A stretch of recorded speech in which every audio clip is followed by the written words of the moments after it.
Hello বন্ধুরা, আজকে আমি বাড়িতে বানিয়েছিলাম ফ্রাইড রাইস। তো ফ্রাইড রাইস বানানোর জন্য আমি 500 গ্রাম চাল নিয়ে সেটাকে 30 মিনিটের জন্য ভিজিয়ে রেখেছিলাম।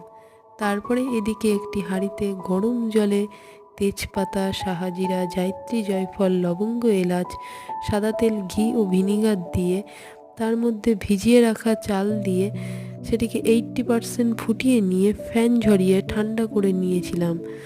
আর এদিকে সাদা তেলে বিন, গাজর, মটরশুঁটি, কাজু, কিশমিশ, ক্যাপসিকাম ভেজে নিয়ে ভাতের সাথে মিক্স করে নিয়েছি। আর খাওয়ার আগে একটু গরম করে নিলেই রেডি। আহা, কি টেস্ট!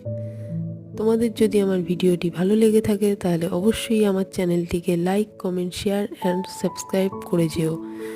আর পাশে থাকা বেল আইকনটি প্রেস করতে যেন একদমই ভুলো না।